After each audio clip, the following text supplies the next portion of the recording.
Sino ba naman ang hindi mapapangiti pag narinig nila ang awitin na ito?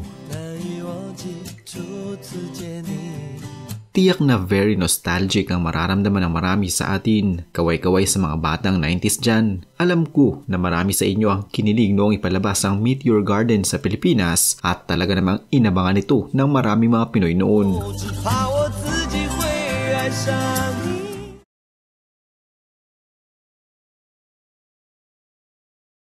Noong mga panahon na iyon na hindi pa gaanong uso ang mga cellphones, madalas ay sa telebisyon nakatutok ang mga Pinoy at nag-aabang ng kanilang mga paboritong programa mula umaga hanggang gabi. At isa na marahil sa mga inabangan nila noon ay ang Meteor Garden. Ang kwento nito ay base sa original Japanese manga na Hana Yori Dango. Ipinalabas ito sa Pilipinas noong taong 2003 at mula noon ay nauso na ang Asian novela sa Philippine television.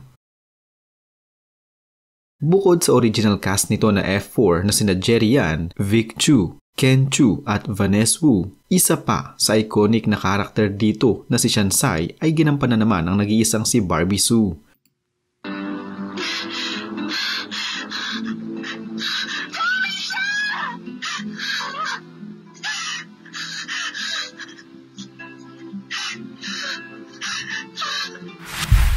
Sino ba naman ang makakalimot sa isang rich boy meets poor girl love story ni na Shansai at Dao Mingsi na nagsimula bilang magkaaway hanggang sa kinalaunan ay magkakagusto pala sa isa't isa.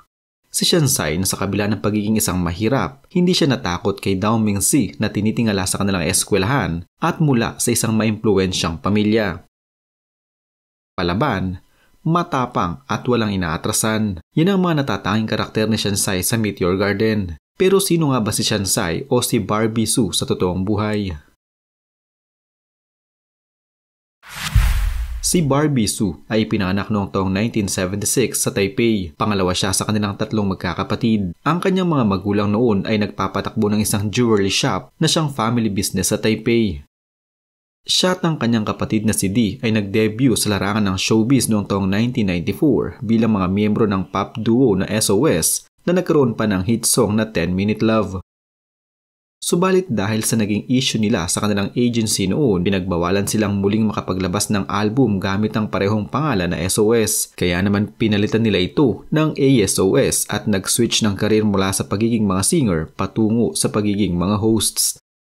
Sila ang naging host ng ilang variety show sa kanilang bansa, gaya na lamang ng guests mula taong 1996 hanggang 2000, ng 100% Entertainment mula taong 1998 hanggang 2005, at ng isang cooking show na Gourmet Secrets of the Stars mula taong 2007 hanggang 2008.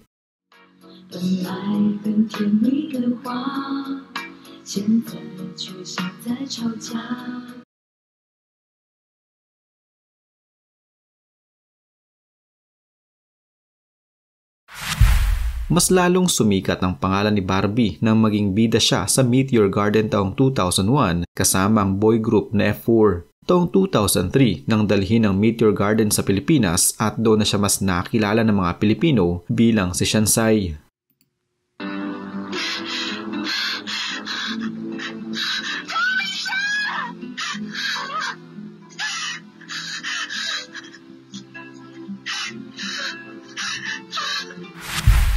Dahil sa husay ni Barbie bilang aktres, tumanggap din siya ng mga natatanging parangal mula pa noong nagsisimula pa lamang siya sa larangan ng pag-arte. Na-nominate siya bilang Best Leading TV Actress sa 36th Golden Bell Award taong 2001 dahil sa hit TV series na Meteor Garden, at taong 2012 nakuha niya ang Best Actress Award sa 4th Macau International Movie Festival para sa pelikulang $1 Million Crocodile.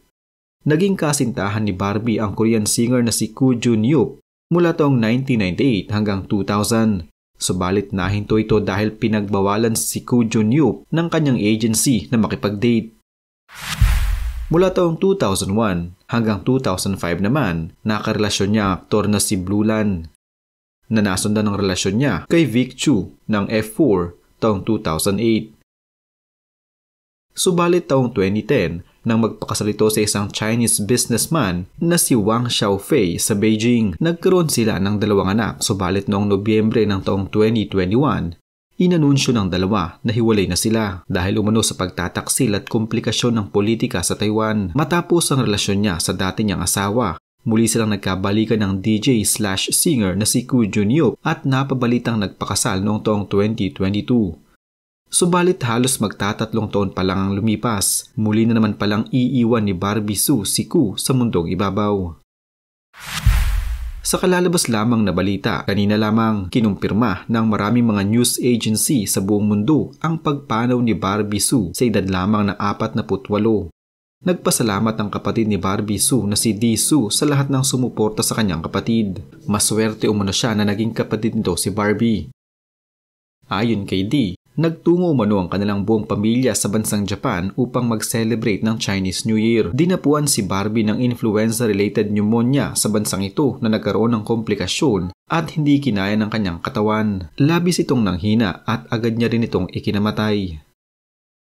Naiwan ni Barbie Hsu ang kanyang 10 taong gulang na anak na babae at isang 8 taong gulang na anak na lalaki mula sa dati nitong asawa na si Wang. Makikita din sa Facebook account ni Wang na nagpalit ito ng profile picture ng kulay itim na larawan bilang pakikisimpatya sa namayapang dating asawa nito na si Barbie Hsu. Talaga namang hindi natin alam kung ano ang mga mangyayari sa hinaharap. Napakabilis lamang ng mga panahon. Marami sa atin ang talaga namang mamimiss ang eksena at boses na ito ng nag-iisang Shansai o si Barbie Hsu sa totoong buhay. Nawala man siya sa mundong ibabaw. Hinding-hindi mawawala ang kanyang ala-ala bilang si Shansai at walang makakapalit na kahit na sino sa kanya sa pagganap niya sa Meteor Garden. Nawala man siya, alam ng maraming higit na mas nakakakilala sa kanya na naging mabuti itong anak, asawa, ina, katrabaho at tao. Di ko alam hanggang kailan tayo